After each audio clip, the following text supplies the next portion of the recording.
Okay, these are some freshly sifted worm castings. And you can see how they're still holding some moisture in there, which is what you want. But they're a little more on the dry side because you want to dry them down enough to where they can actually go through the sifter. After they go through the sifter though, you don't want them to keep drying and become bone dry. So worm castings, they need that moisture in there for the microbes to be present and to continue to thrive. The whole point of worm castings is there are tons of beneficial microbes in these.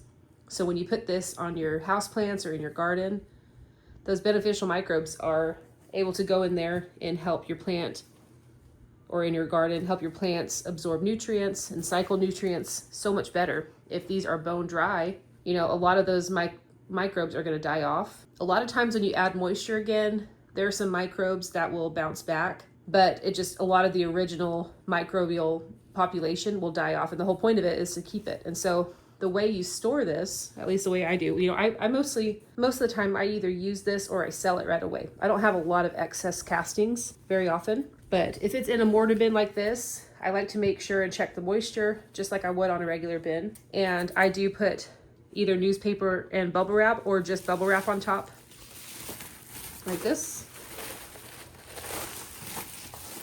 And this helps keep that moisture in. I do still like to come in here and I will spritz it down to keep that moisture going, you know, because now that it's sifted especially, I'm not trying to dry it down, and you want to keep that moisture, keep those microbes going, and you want to store it at least slightly damp and not bone dry. You still don't want it to get like muddy. I personally like to keep it light and fluffy like this. You see how it's just like a brownie texture? That's how I like to keep it. There are some, sometimes castings get really muddy, and I don't really like that. I like to keep it light and fluffy like this. So I am going to go ahead and re-wet this down. I am about to go use some of this out in my garden. I have a new cucumber plant sprouting up, and I want to add some castings to that. We're here in Texas, so we're trying a second round of cucumbers because the heat. We just have a longer growing season, so we're trying more tomatoes and cucumbers to see how they do. Okay, but I'm going to spray this other side too, but also you could do a pinch of worm chow in here to keep the microbes fed.